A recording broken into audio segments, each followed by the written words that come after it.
name is Alan Leeds, and I'm an honest cheat from New York. And I have here some cards that I saw a gentleman in New York come up to me, and he said, "Hello, how would you like to win $100? And I said, "Sure." He said, "It's real simple. I have 4 cards here, one of which is the ace of money.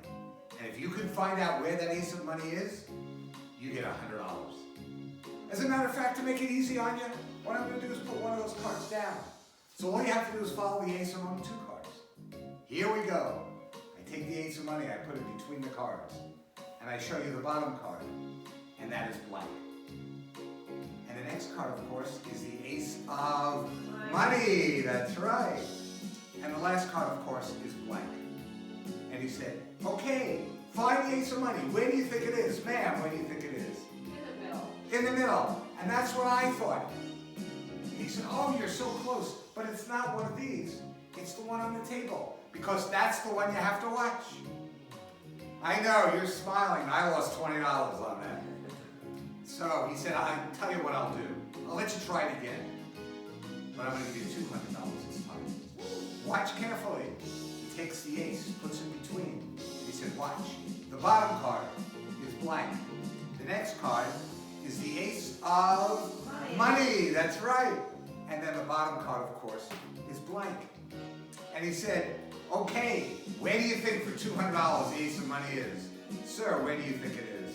It's in the middle. "In the middle." "Well, you know, I thought it was on the table. But then I thought that he thought that I thought it might be on the table. So I guessed the middle, like you did." And he said, "No, these are the blank cards. The ace of money is the one on the table. That's the one you gotta go get."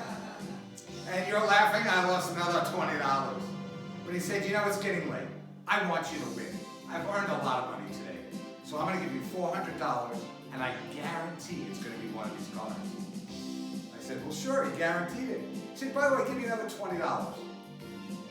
Gives him $20, puts the ace in the middle, and he does this. 1, 2, 3. And he said, "For $400, ma'am, where do you think the ace of money is?" On the table. "On the table." You know, that's what I thought too. He said, no, I guarantee it's one of these. Guess one of those. But I was young, I was kind of stubborn. I said, "No, it's on the table." I turned it over, and it was blank. Oh, I know. And he said, "You know, you could have bet the middle one, because that would have been the ace of money. You could have bet the one on this side here, because that would have been the ace of money. Or you could have bet the one on this side, because that would have been the ace of money." As a matter of fact, I gave you 3 chances and 3 aces of money with only 1 blank card. And with that, I turned around, looked at my girlfriend. When I turned back, the cards were gone. He was gone. And guess what? Money. My money was gone. So what I learned from that, and what I suggest you all do, is if you see a cheater like me from New York, don't bet with him. Thank you very much.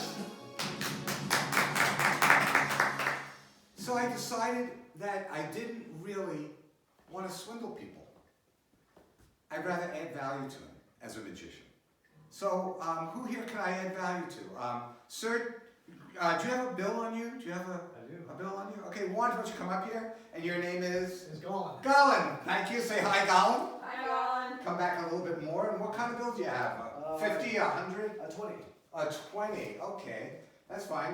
You can hold it up. We're not going to steal it from you, because I'm going to try to add value to it. Could you please turn it face forward, and I'm going to open up a little pen and sign your name on the front.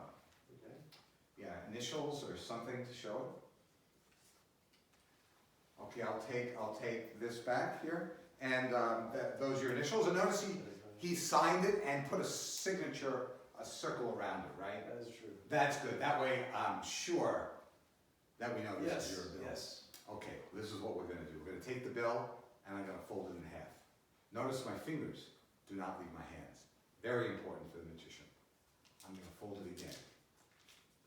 And I'm going to fold it again. We'll turn it up like that, and watch.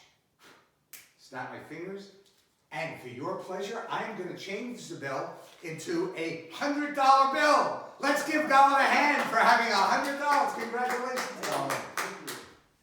Look okay? What?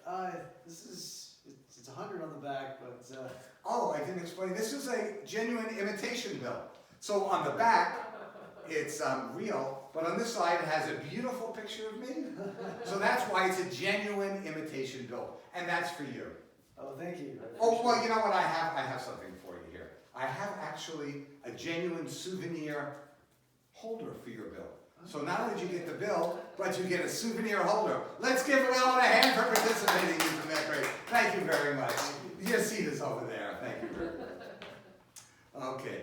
So I left New York, and being a swindler, I said, well, let's do something different. And I learned at a magic club there something called the Magician's Slipknot. Now, you're not magicians, but I'm going to let you in on a secret about magicians. And they have something called a slipknot that's done on ropes. So you all have ropes on your chair? Is there one behind you? Okay, oh man, you have a rope here? Oh, can you stretch it out, make sure it doesn't stretch? Make sure there are no trapdoors, magnets, hidden compartments. Not the magicians use any of that, of course. But yeah, so this is a rope here, thank you. And your rope looks okay, sir? It looks very good. It looks good to you, okay. And you have a rope here? Okay, so we have these 3 ropes. And I want to show you an illusion with 3 ropes. I'm going to gather them like that. And then I'm just going to shake them. Not stir, just shake. And if you notice, the ropes become the same length. So we have here one rope that was short. We have a second rope here that is a middle-sized rope. And of course the long rope here. So we have 3 ropes, ladies and gentlemen, that are all the same length.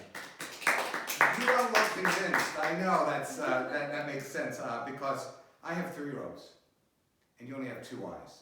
So I could deceive you by doing that. So I'm going to put one rope over here and I'll do this with 2 ropes. Would that make it easier? Yeah. Or would you rather I do it with 1 rope? Would that be an easier thing to do? Is use the 1 rope? That would be much easier, I think. Okay. Now I was going to talk to you about the magician's slipknot. Now, it looks like I tie a regular knot in here, but it's called a magician's slipknot. You know why it's called a slipknot? Why? Slip. It slips, that's exactly right. I take the knot like that, and I can move it down like so. Or I can even move it down because it slips all the way down the rope. And it could slip up the rope. Ma'am, would you take the rope and slip it the other way? Well, just slip it up, yeah. Just slip it all the way up, all the way up. That's right. And that's why it's called a magician's slipknot, because it goes up and down the rope. But it unties like a regular knot. So you want to untie that, please? Thank you very much. As you can see, the slipknot unties very, very easily. Now the question is, what can you do with a slipknot other than slip it up and down? And the answer is, you can take something and slip it through the slipknot. So I tie the slipknot. Does anybody have a ring? Oh, you have a ring, thank you. I can take this ring and I can go right through this knot and land on this ring. Or, I think you want something better, I can take the knot like that and pass it through the ring so then the ring can go back onto the rope. Now, of course, if it goes on the rope, what else should happen? You want to grab the ring? We can take the knot and the slip knot off the ring so we can separate it. So the knot is a slip and a certain place you can go on and off. Of course, if you want to act fancy, you can take it like that and kind of throw it and do some acrobatics and make it go on like that. So it's a very, very tricky but useful knot. So the question is, what is inside that slip knot? Any ideas? What's inside a slip knot? A magician's slip knot. 2 ends of the rope, obviously. Oh. That's what's inside of the slip knot, 2 ends of a rope. These aren't just special ends. They're very different ends. And what happens is if you shake them, they can actually come off the rope. Oh. So what you can end up with is a rope that has no ends because you're holding the ends. I know, it's really weird, but I can't continue with the trick, obviously, without, thank you, without the ends of the rope. So you want to hold out your hand and put the ends on your hand. And what I can do is take those ends and I can kind of blow them like that, and then they'll come back on the rope. Wow. So, thank you. So as you see, what I was using is I was using a ring. I was using 1 rope. What else was I using? A slip knot. A slip knot, 2 ends, and of course, a third piece of rope.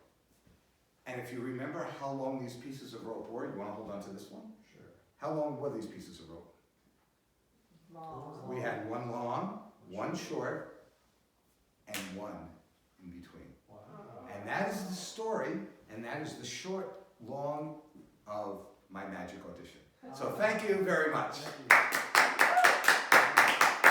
So that's about it for everything. Something wrong? Yeah, so I think at the very beginning, I'm not sure if we talked about you were in New York City as a 17-year-old, 16-year-old with your girlfriend. Yeah. We skipped over that, and then. Oh, the bill, that's right, you said I was an honest cheat. Well, I was thinking at the beginning of your show, you were talking about that you were in New York City as a teenager, 16-year-old with your girlfriend at the time, and you ran this person. But I think this. Oh, I know, it's really bad if well, why don't you come back up, let's give Colin a hand for Alright. coming back up and Okay. stuff like that. You're right, you have a genuine imitation bill, and it wasn't maybe as much value as you might have thought it was, though on eBay though, it's worth about $7, because I bid on it yesterday myself. But you know what, I have a present for you. Oh. Yeah, so do you have that present here? Ma'am, do you have, can I borrow it? Yeah, the present. I have a present for you. And so you can put the slip knot, that bill down for a second here.